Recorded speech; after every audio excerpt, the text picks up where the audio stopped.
Hello, everybody. Welcome back to the CR Sports Podcast. This is a little bit of a preview of what you can expect for when we're in college. We're testing it out today. Hopefully, it works, Garrett, but I can hear you, I can see you. Just basic video Zoom call, and hopefully, this is a little taste of what people can get for the next 4 years when we're not on break. Yeah, hopefully the audio and videos all figured out and working. We're still going to try to upload to YouTube, possibly go back to uploading on Spotify as well. But so far, I think this has worked better than we thought.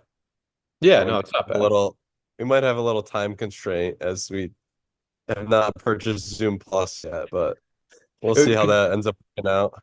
Maybe we could get Zoom Plus to like sponsor us, kind of like our great sponsor, Molly V's, that I know you're a huge fan of down in downtown Victor.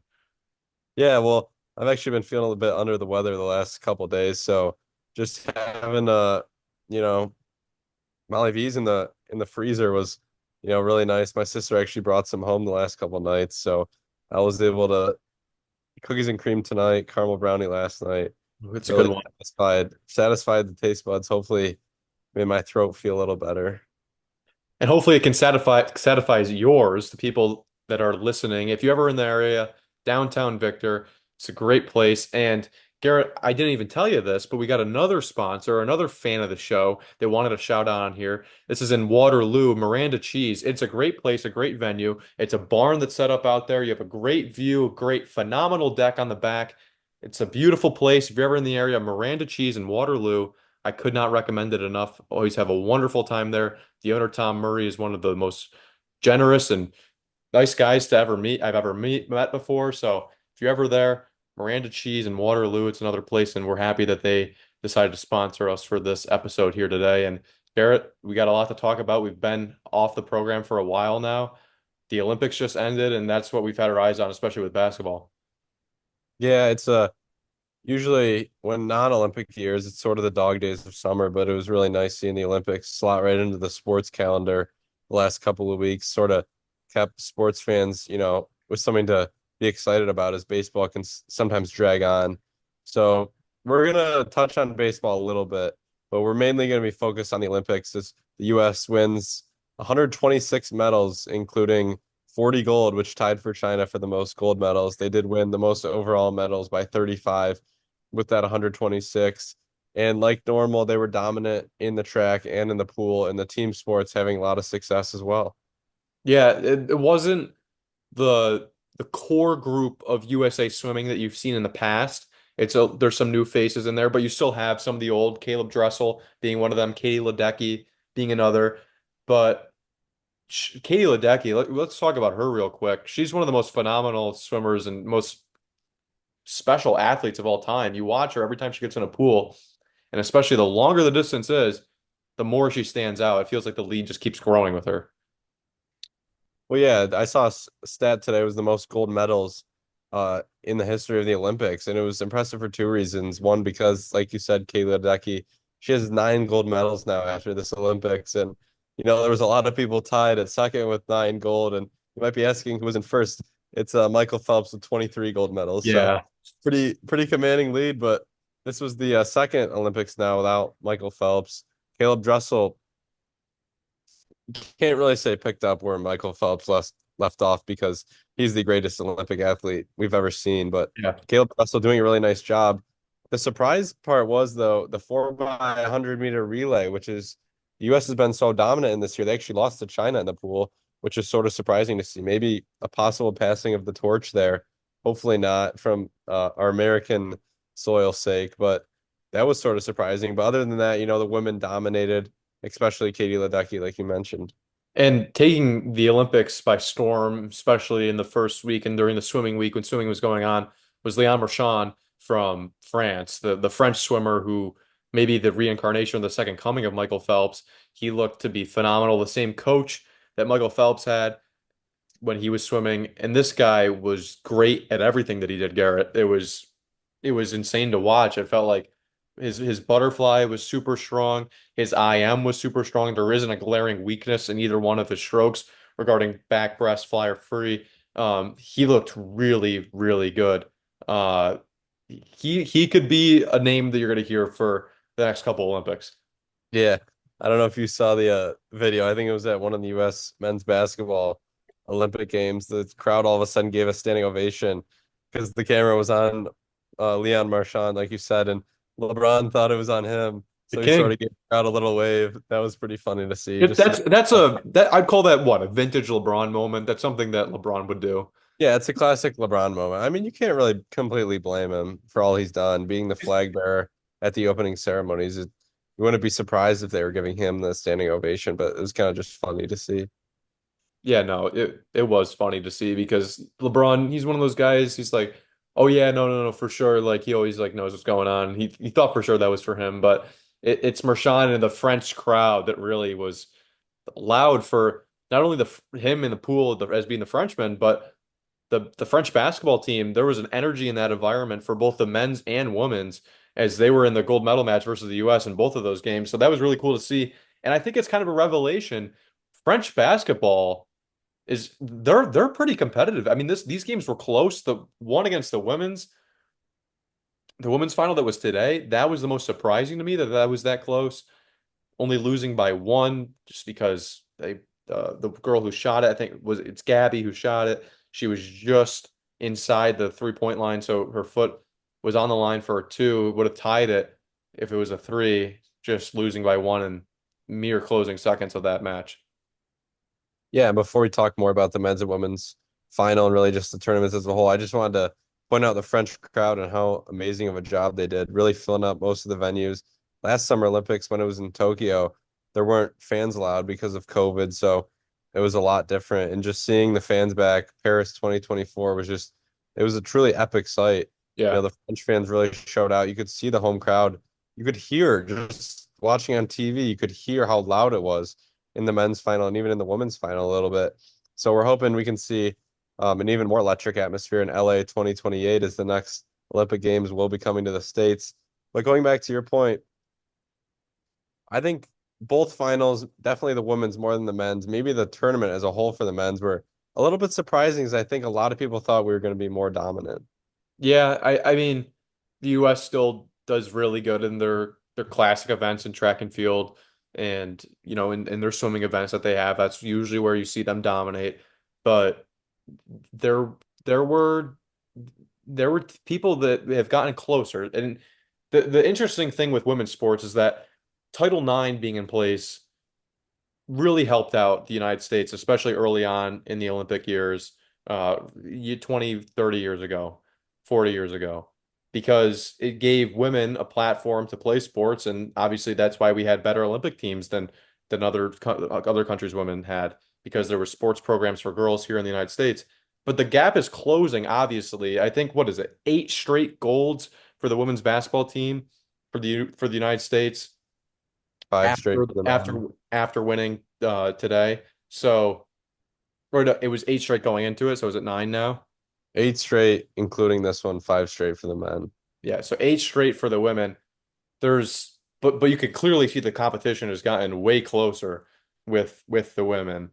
Um, and and that's a good thing because throughout the world it means there's been more sports programs in place for women to play. And that's the same argument to why the women's soccer team has been so good for the United States and why you haven't seen the exact same thing for the US men's national team, as we've complained a lot about on here with Greg Berhalter and the recent ebbs and flows of the US season via soccer. But the US women's soccer team also won in Paris at the gold medal, and they didn't have the best performance in the World Cup. They had some new faces here, and it was a good win for them. But there's programs and there's countries out there now that really are closing the gap on the United States women, and it means that they just have to be on their A game even more. And I think it was a very good performance by the women in this Olympic Games.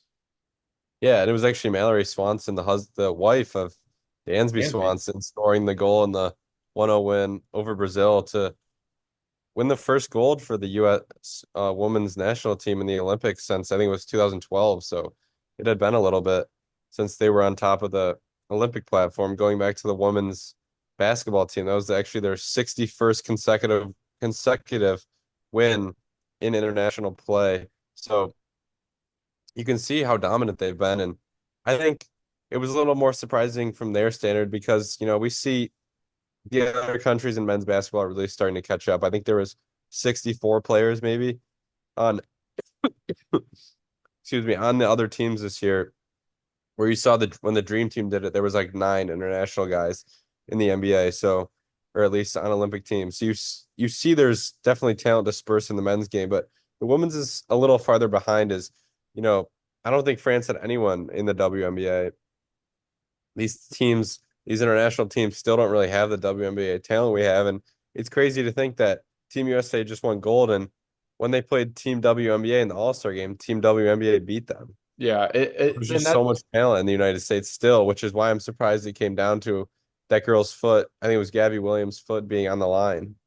and that's why it's interesting, Garrett, because you look at how the NBA has evolved.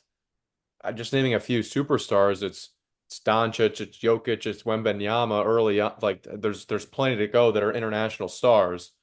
Gobert is a great defensive player. He's on France too. There's guys that you can point around all throughout Europe now and throughout the world that now Embiid, he came over from Africa. Like there's all these guys.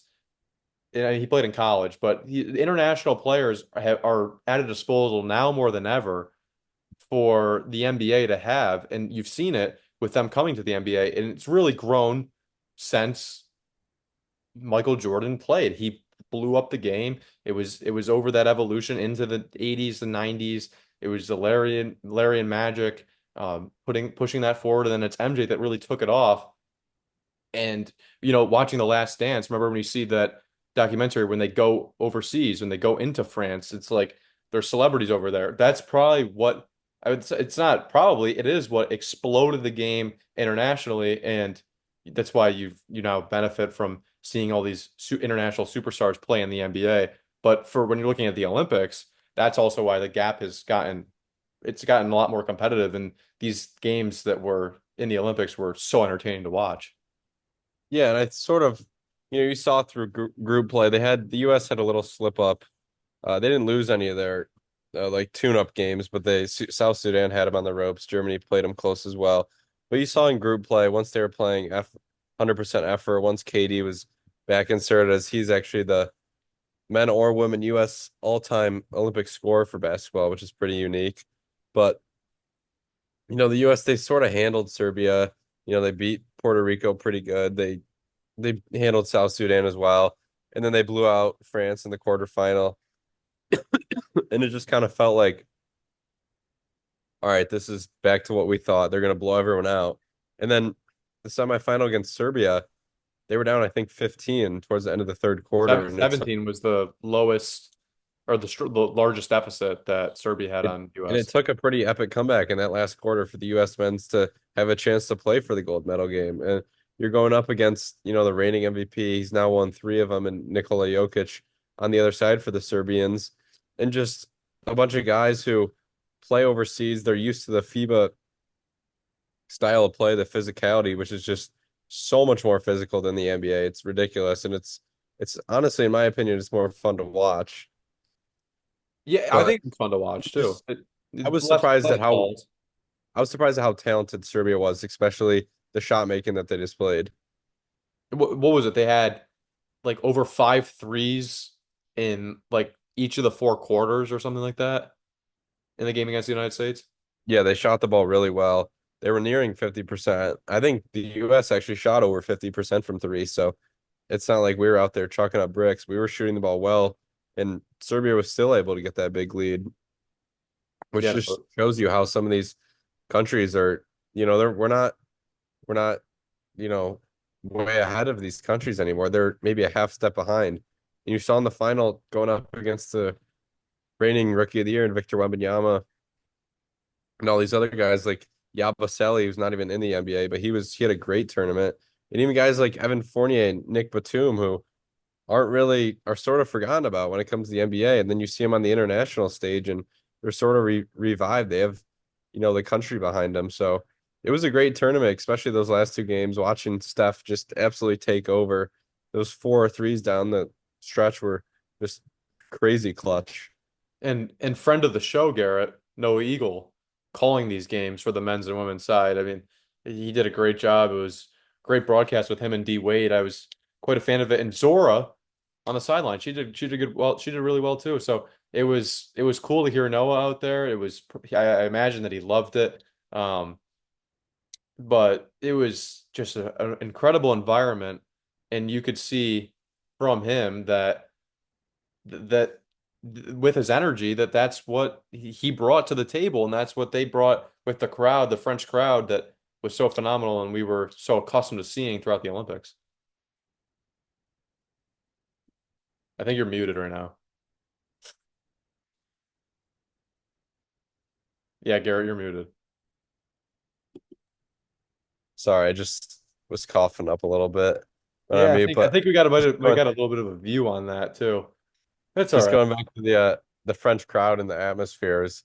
It was pretty much a home game for both the men's and women in the final for France, but the US was able to come out on top, winning gold in both men's and women's basketball as well as the soccer team. So now talking about track in the last week, swimming goes the first week, track's the last week. I don't know if you saw the women's 4x400 meter relay where they just absolutely Yeah, set a yeah, record and just absolutely smoked every team. It was probably the biggest blowout I've ever seen in a track race. It was just not close. yeah. The Pretty, cameraman was panning to the other people because it was such a blowout. They wanted to see who would get second or third. yeah, like once Sydney McLaughlin Levrone took over in the second leg, the race was pretty much over as she just extended a huge lead. But probably the most exciting race was Cole Hawker's comeback win in the men's 1500 meter. He was not even in position to get a medal for most of the race, and then right at the end, he was able to come through past the Norway's Ingebrigtsen, who was sort of the favorite in the event, and Cole Hawker was able to win gold. As you saw, the U.S. also had another guy win bronze in that event. Yeah, Cole Hawker, he just came out of nowhere, kind of. They didn't expect that kind of a race from him, and that was super fun to watch. And then, the drama, the storylines, the just any type of appeal and the let's say the persona around track in this Olympics, especially for the United States, it was with Noah Lyles. And that was with all the talk that he brought himself, and he was saying what he was going to do in Paris, and he's been saying what he's going to do in Paris. And that 100 that he ran, I did not think he won. The guy broadcasting it didn't think he won either. He thought it was a gold for Jamaica, and then you look at it, and the torso is what counts as gold for, or counts as the lead or whoever is in front during that track race. And it's Noah Lyles getting his torso over. I think it's his chest right there that got over the line before the Jamaicans did. And but the guy, the Jamaican who got second place, his foot was over first. So it was by the closest of margins. I think both ran 9.79 in the 100. And that was incredibly exciting. Most people thought going into it, Noah's event was going to be the 200. He was going to easily win the 200 and the 100. It'd be like, okay, let's see if he can win that. That'd be something because the sweeping of those events is what you've seen Usain Bolt do in the past, and that's where his legendary status comes from. It's uncanny what he's been able to do. It's very hard to sweep both the 200 and 100 in the men's track and field events during the Olympics, and that was something that Usain Bolt did three different times in three different Olympics. So Noah Lyles was trying to do it, was not able to do it in the 200. So it was kind of a flip flop. He got a bronze in the 200. Turns out he had COVID afterwards. So you could see that he wasn't in the best of health or shape with going into the 200. But at the same time, my question is, Garrett, why do you come out fired up and like almost looks like you're wasting all this energy, especially if you're sick, jumping around and running around the track right before your event? I know it might be trying to pump yourself up, but if you're sick, I feel like that wouldn't be the best idea. Conserving energy would be the easiest way to go. Yeah, those antics he does is sort of just part of who he is, what he does. So, I am with you there. You'd think maybe he would tone it down a little if he, was feeling that sick. And, they actually carried him off in a wheelchair after the race because he was diagnosed with COVID, which is pretty impressive to win a bronze medal while having COVID, especially in an event like the 200 meter, which requires you to run that fast. But yeah, the 100 meter was crazy. I think he won by 5 thousandths of a second if I'm not mistaken, which was crazy. It wasn't just the two of them. There was another guy or two like right there with him as well. And like you mentioned, the broadcaster was like, Jamaica wins gold. It's Thompson, like in live when he was watching it. He announced that Jamaica had won gold because that's what it looked like when you were watching live. And then a minute or two later, they went back and they're like, oh, it's actually going to be decision here. And then, it pops up on the board and you see Lyle celebrating. Yeah, it was really cool to see. And then I think the biggest story, first ever gold for Botswana in the 200-meter, beating Noah Lyles, and it was Leslie Tobago. I think if I'm not butchering that name, hopefully I pronounced it correctly, but that's what I think his name is, from Botswana, just running away with it, and it was an impressive run. He looked amazing. They did say going into it, this guy, he could cause trouble if there's anyone that's going to cause trouble in this event, and he definitely caused trouble. First ever gold for Botswana. Just what a mark that is to win your country's first ever gold in the history of the Olympics. I think I heard today that they were talking about like, or I heard last night, like what they give like each gold medal athlete. Well, I think the guy in Botswana is getting like all the special treatment you could possibly get. He's going back home and he's getting treated like a king because he's created history in that country. Yeah, some countries value that stuff more than others because He's some countries representing, yeah, he's representing them some out in the countries it event. happens, less often than others. Another country who actually got their first medal ever was St. Lucia. Yeah. They won the winner of that was the women's 100 meter. Don't have her name pulled up here, but I think she actually won another event as well, getting silver. So St. Lucia winning their first ever medal and actually getting two, being a bronze and a silver. So that was really cool and really impressive to see as well. And, those were sort of the biggest headlines from the track and field. The US, I think it was 37 medals when all was said and done on the track, which is, pretty crazy. And one of them is going to be going out to that 16-year-old, Quincy Williams, I think his name is, who, he participated in the qualifying for the men's 4x400, which is why he was able to win gold, even get a gold medal without participating in the final race. But that's just beyond impressive. I think it's Quincy Wilson. Yeah, Quincy Wilson. Yeah, Wilson. He yeah, he's only 16 and I saw like he's like, oh, I have to go back to school in 2.5 weeks. Yeah, Like I saw that tweet. like he's got to go back like to normal high school now. Like I don't know. That must seem crazy. That seems like it's tough, right? At least if it was me, Garrett, I'd be like, well, where's the significance in me to really like try? What's my incentive here? I've already achieved what I want to do, and I want to go into track and field and like be like a runner. I don't want to go in English class and listen to some random book about Macbeth, right? Like I'm good. It's okay.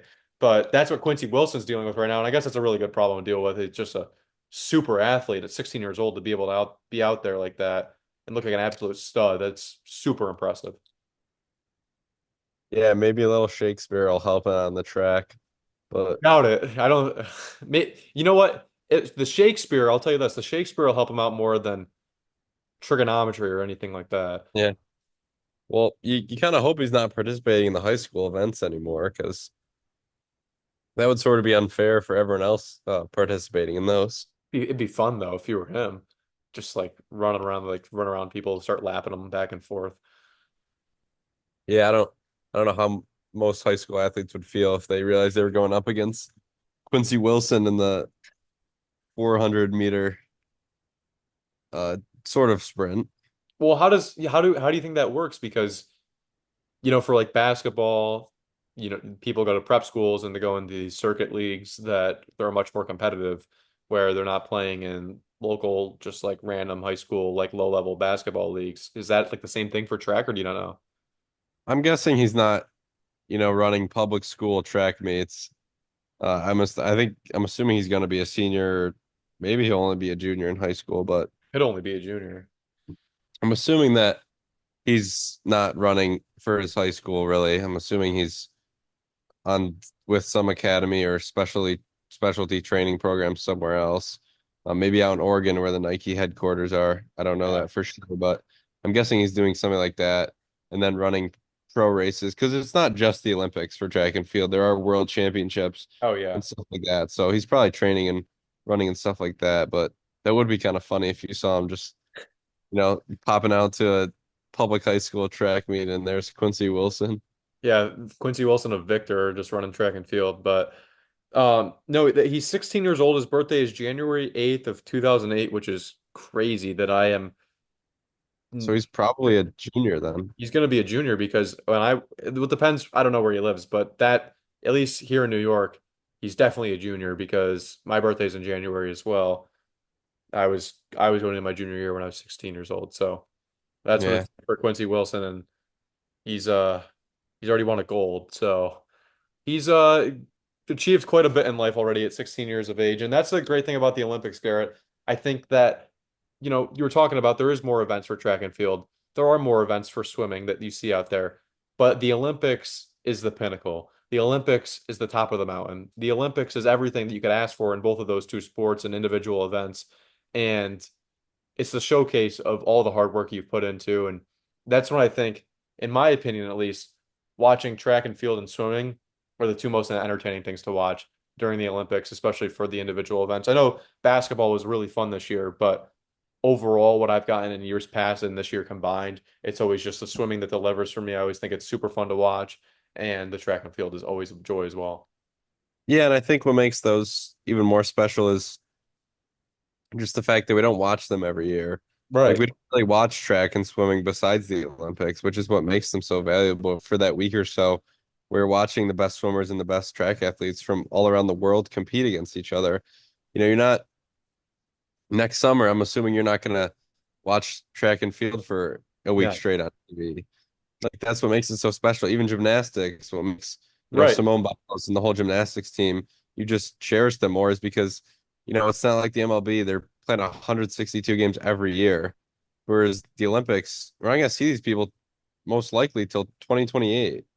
Right. Yeah, you'll turn on the qualifiers and watch that for a little bit, but most people aren't watching the World Championships every year and like following these people. They're turning on the Olympics and they're just hearing these storylines, and that's what makes it even more special. I thought another really fun sport to watch in this Olympics was the women's volleyball. It was super entertaining of a match of the United States versus Brazil. I thought that was an incredible match and one of the best beach volleyball matches that I've ever watched ever was between Canada, their women, and Brazil's women in that. Brazil has phenomenal volleyball players and that match of Brazil and Canada in the beach volleyball, it was just back and forth and it was a fight and it was just super fun to watch. So a lot of things that I wouldn't normally watch, right? We get into our normal cycles of football, basketball, baseball, some hockey in the playoffs. That's what we get into, at least me and you. And then we'll watch like tennis championships or stuff like that, or the big tournaments, but not like sit down, watch, totally follow and have an idea. But then when you get that for what is it, 16, 17, 18 days for the Olympics, you get a little bit of everything and it's kind of cool. Now breakdancing's in the Olympics too, so there's everything for anyone to be entertained with in the sport. Yeah, and speaking of tennis, it was pretty cool to see just the emotion shown by Novak Djokovic, and then Alcaraz was like, I think he said something like, "I let my nation down," which was kind of like just showed you how much both of those guys wanted to win. Just like Scotty Scheffler on the golf course, you saw Yeah. him crying when they were playing the national anthem, which was, sort of a wholesome moment just to see, like, yeah, these aren't the majors, this isn't the Masters, this isn't, the Wimbledon, but these guys still really want to win.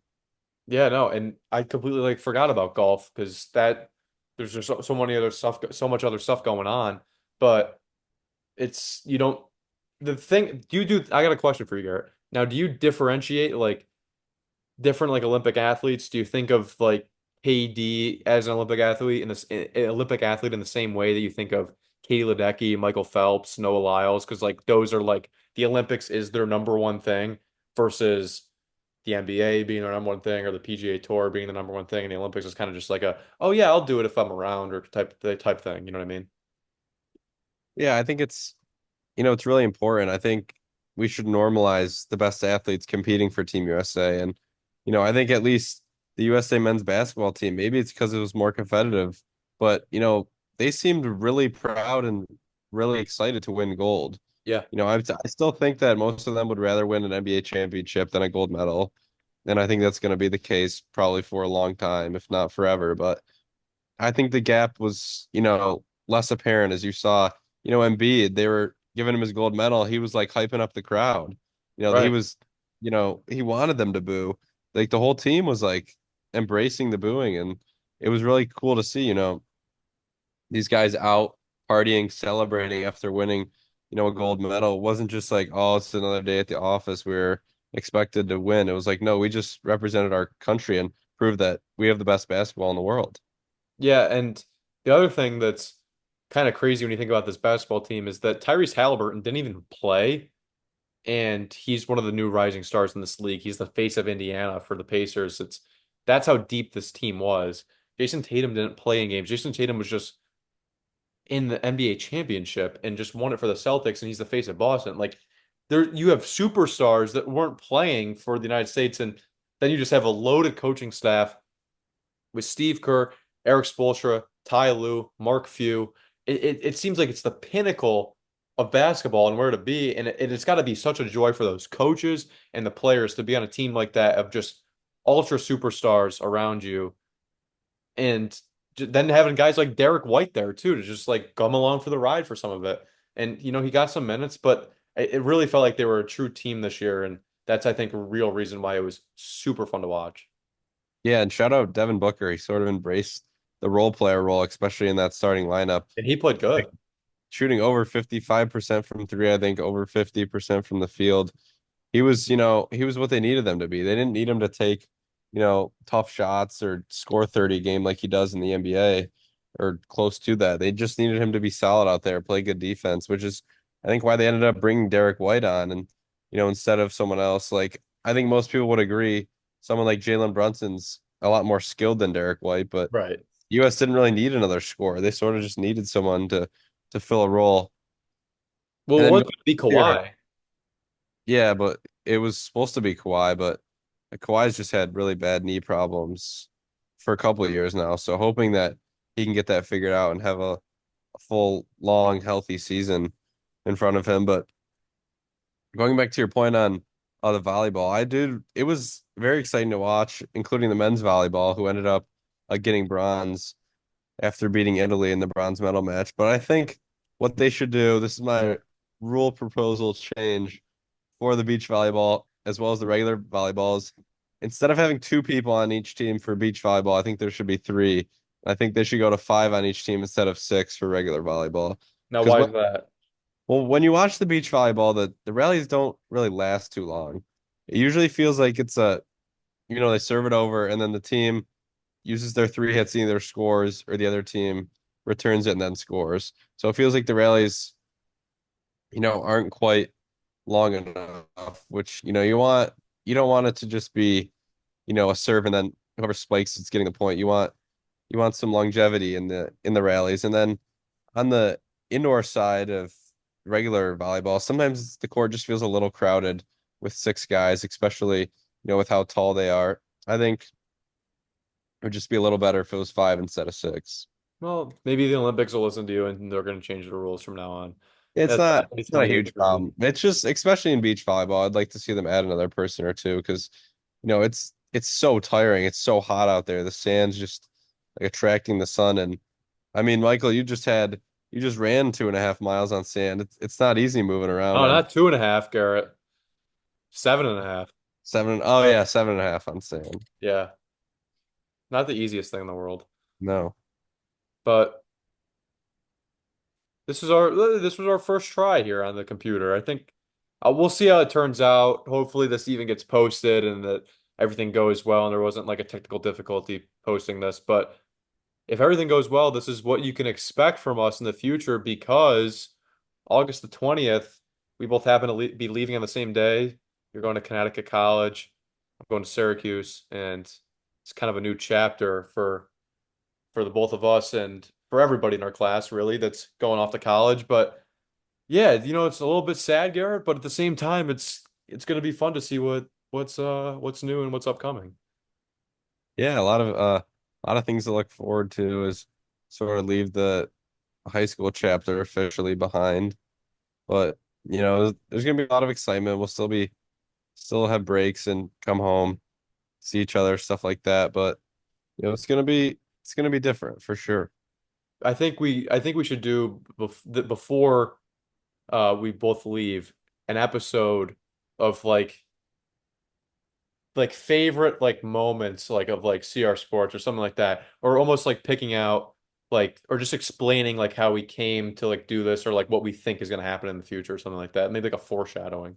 Yeah, I like that idea. There's Oh, hopefully yeah, we have a podcast. we Uh, definitely don't want this to be the end of CR Sports. yeah, hopefully we have a podcast in the future. Let's say like 10 years or whatever, where we go, oh yeah, new chapter. I'm leaving Fox. I'm going to CBS now, right? And, we could be like, yeah, I'm gonna be doing AFC games instead of NFC games now, or vice versa, or something random like that, where we've actually could say we've made it. But no, yeah, really cool. I was just on vacation, met Tim Legler. He was a wonderful guy to meet. He works at ESPN, obviously a longtime NBA player, played at LaSalle in college, and he was a joy to watch the USA game with. It was That was a once in a lifetime experience. I was watching the game with Tim Legler, asking him, "Hey Tim, what's going on here? This is the game against Serbia. US is down by 17. Tell me what's going to happen." He goes, "Don't worry about it. They're going by 5."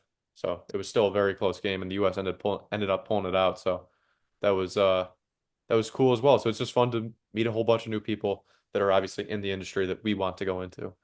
Yeah, that's definitely cool. I know you've probably met a couple more than I have, and might stay the course as you're going to the Newhouse School. A lot of famous alumni from there, so hopefully you can make some great connections. Yeah, I plan on it. It's going to be a lot of fun. Yeah, obviously Mike Tirico, who did the whole Olympics, went to Newhouse as well, went to Syracuse.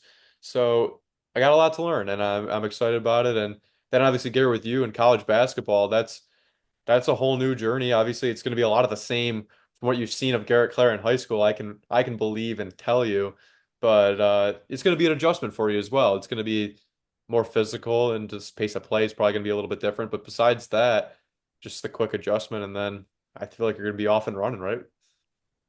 We'll see. We'll see. Is the mentality for the Camels in Connecticut College? Are they not 1% better every day, or is it like are you guys trained media wise too? I don't know. We'll see. Maybe the Victor legacy will carry over there a little bit with the interviews and stuff, but Well, you you know, want to give people a little bit something, you could be like, "Hey, I'll give you something now." Maybe that could change. That could be a little bit of a change. yeah, maybe not. We'll see. Give the people a soundbite in the New England area, huh?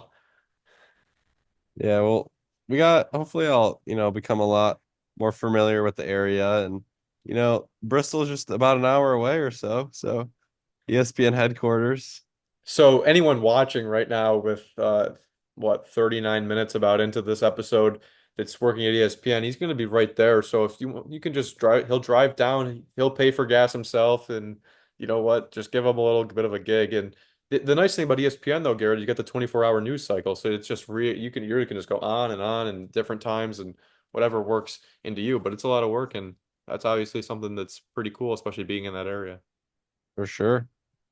Well, we're good. This isn't the final episode before we leave, but it is one of the final ones. It is wrapping up before we go to college, and now with less than a minute left because we can't afford Zoom Plus, we are going to say goodbye to you and thanks for watching today, everybody. Hopefully this went well. Let us know if anything was a little bit weird, wonky, or whatever with the broadcast and the presentation through Zoom and on this video call. But until next time. Michael Ricky, that's Garrett Clare, and we're saying goodbye and so long and good night. I hope you're feeling a little better next time.